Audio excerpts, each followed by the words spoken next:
what's up, guys? We're here with. Nicholas Simon. And what did you do today? I won the PS5 tournament playing Adventure Sprite. Perfect. And you were talking to me before the tournament. You didn't know how you were going to do today. I don't know. I took some bold decisions in the main deck, so they worked out and they also didn't work out. I'll tell you when those come up. So what made you want to play Sprite? 2-star is no difference from 3. Like, the difference is so minimal. The only time it matters is when you get hand trapped like 2 or 3 times. You don't have starter as your backup, so you just gotta be like conservative. Just know when you can go farther and when you can't. What were your matchups today?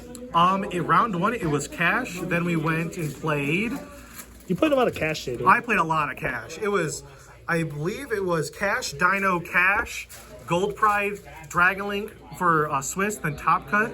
We went and played against Cash, then Cash, then Cash. Oh wow! So you just literally played the gauntlet today. Yeah, just played the gauntlet of Cash today. Good thing my sideboard and main deck was ready for that deck. You got any shout-outs? Shout out to Evolution Games over in Lansing. We go there every week, which is great. Big shout out to everyone else that's been playtesting and helping me out with all these deck ideas. Big shout out to all of them. All right, perfect. Let's get into it, buddy. All right, let's start off with the Sprite engine. Pretty standard. We played 3 blue, 3 jet, 1 carrot, and 1 red. There's debate to play 2 red, but with the adventure stuff, you kind of can be a little bit more greedy, I would say, because you have the adventure stuff that's kind of like another Omni Negate, so you don't really need this. It's really hard when you have to use it as a combo, but you work with what you got. Yeah, I saw you having to overlay that with Gigantic. I had to do it a lot more than I wanted to today, but when you play the pure version, you get to play 2, which is nice, but in this version, we weren't. For the Sprite, Spell, and Traps, we played the Double Cross, the Smashers, and the 2-starter.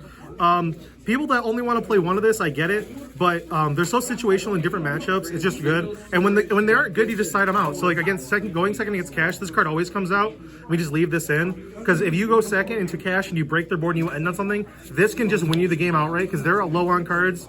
If you just go, they go Birth or Special something, then you just take it. If they don't have a play after, they're just kind of screwed. Awesome. Why no Gamma Burst? Gamblers, if you leave the pure version, you really need it to kill people. But you see, I summon 2k beers with Adventure, so that's half their life points if I get the engine rolling. So I don't really need the additional assistance. It came a couple times where I wish I had Gamblers because they would have died a lot quicker, but it just really depends on how you want to play it out. Awesome. All right, yeah. For the only gigantic target in the deck, we played 1 singular cap shell. This card was bonkers. We drew right off this like 3 times. We drew Ash once. We drew Droplet once. This card's bonkers. However, when you draw this plus Beaver plus another normal summon, this card's really bad, but we'll take those odds. Yeah, but you know he's discard off right? Yeah, pretty much. Anything you don't want, you don't need. And then we also, instead of playing the Toad stuff, which people normally do with the adventure stuff, I just played the Melfi cards because those are really good. How were they? Extremely good. When I played against 7 Cash, this engine out hoses Cash. Because if they summon anything, you do Caddy Effect, Bounce Tan, and in New Chain you do Forest, target it. And even if they attempt to do the effect, it gets negated because you're Chain Link 2 because you're not turn player. So it's really nice. We also played the Nimbles, which is pretty standard. We got the 3 Nimble Beaver and 2 Angler. Because you are playing the adventure stuff, there's like maybe an argument to play 3 of this. I really wanted to, but in playtesting, I kept drawing this card without the adventure stuff or without a way to discard it for free. So we opted just to not go for it. There is an argument to try it more. I just didn't have enough time to test with it and really get a fair feeling into it. Yeah, it's gotta feel nice to just discard that off. It's bonkers if you go going second and you're not playing its Cash. And they do it as something, you go Droplet, send this, summon 2 Beavers, and just combo off after negating the card. Did you do that at all? Not today, because I played against Cash way too much. If we didn't play against Cash, it would have been nice. But Droplet was nice against the other matchups where it wasn't the case. Giving away your secrets, buddy. I know. We played the 3 Enchantress, the 1 Griffin, 1 Dracoback, the 1 Fateful Adventure, and then the 2 Rite of Aramis here. People forget these are cards. I don't know how. Like, these cards are still good. I understand that people don't want to play them because people are scared of Droll, but most people shouldn't be playing Droll right now. If they are, then you're behind. You're kinda like I'll take the L if you're gonna main deck it. Right. But if you main deck Droll in this form when you play against Striker Labyrinth, I think you're just taking a big L. Right. I just don't think it's worth it. You just put them on, they better have it. Pretty much. Like I don't think there's nothing else you can really do there. I should grab these cards. And now we're on to going second card / hand traps. You play a lot of non-engine, don't you, buddy? Oh, too many. We played 3 Ash, 3 Imperm, 3 Evenly, 3 Droplets, a Tactics, and a Thrust in the main. I was saying if I lose the die roll, I want the best opportunity to play, and these cards do that. And then also, even going first, like I don't mind having these cards in my opener, or even this going first. The only card I really hate having first is this card. But even then, because we're playing the adventure stuff, like you have if it's in your hand, it's just free discard. It's like all the runic decks when they go first and they draw evenly, they just pitch it off Hugin and they don't really care. Right, exactly. It's the exact same logic here. But they're all really good. Like I said, this card was extremely mid because I played against so much cash. And the matchups where I didn't play cash card felt really good. And was a blowout.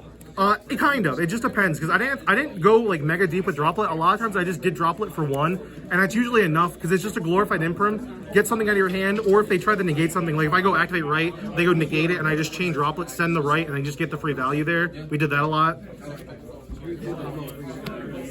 And now we have a couple other non-engine slots that aren't really like going second or anything, just kind of generic stuff. We played one Ready Fusion, one Instant Fusion, a Foolish, and a Monster Reborn. Oh yeah, I saw this card put in some work today. Oh no, it was, listen, this is a level 2, it's a tuner, it has so many utility cases, card's really good. Yeah, you can just make Herald at the end of your you can make Herald at the end, it's really good. The only awkwardest thing is I would want to make this early because it protects you from droll, so you can't get drolled, but if you make this before you sprint, if you dump an angler, it just gets banished off this, so there's like, you can't even do that, unfortunately. You kind of just got to make a judgment call at that point. Yep, that's the unfortunate thing, but otherwise, all these cards are good. This card is slept on.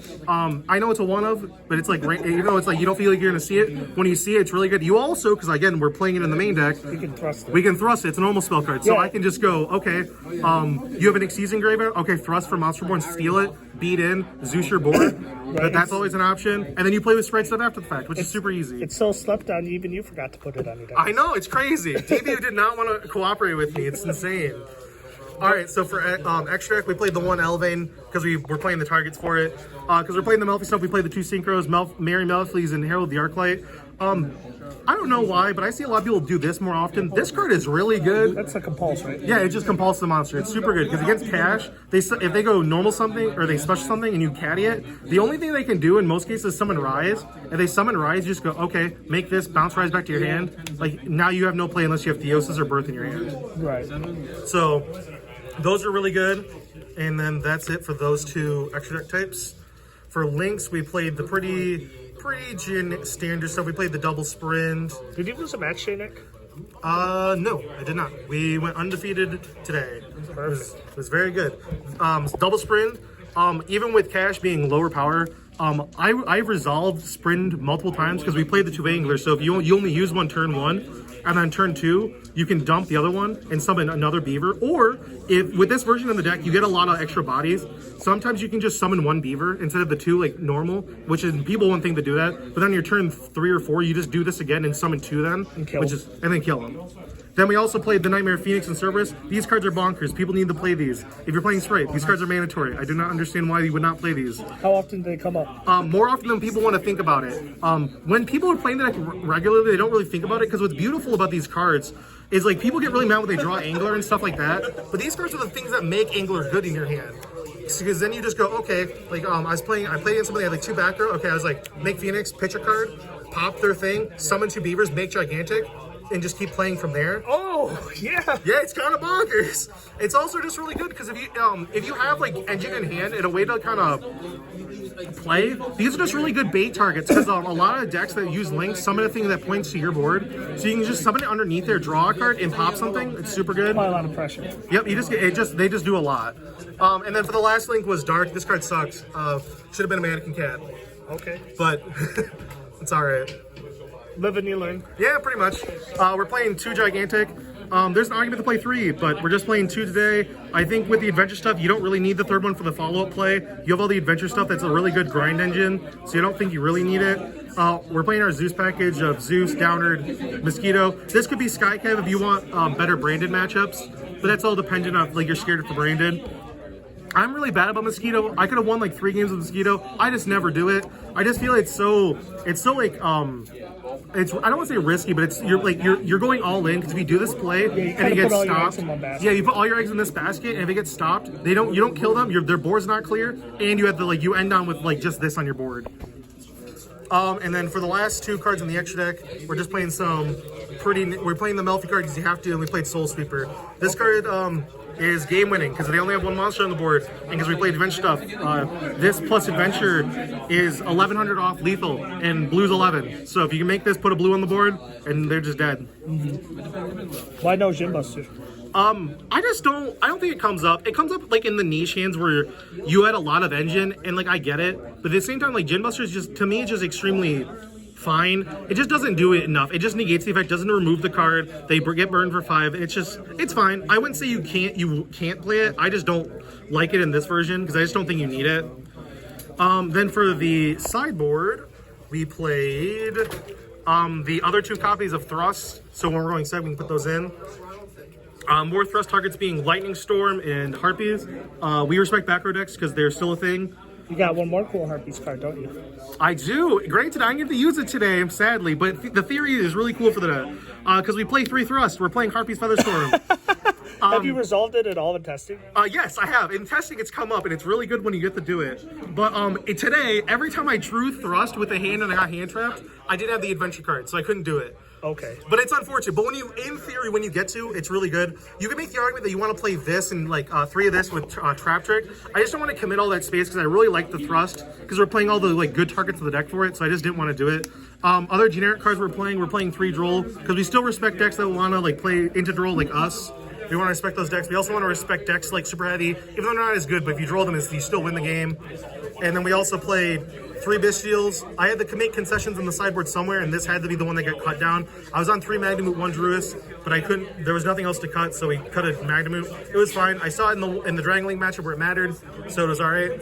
And then we played 3 Kurikara. This card's a house against Cash, so when I played against Cash all day, this card was this card just sold was the MVP. I think I won more games off this plus evenly than any other card in my deck, so I'll take it. Perfect. Any closing remarks, buddy? I don't think so. Yeah, but I think Adventure Sprite's really well positioned if people don't play Droll. So I would highly recommend you try it out, but understand that some hands will be awkward because it's just the adventure stuff. You can work on it. It's just how the engine works. Of course, man. Well, thanks for Decrophile, man. Yep. Take care. Yep. You too.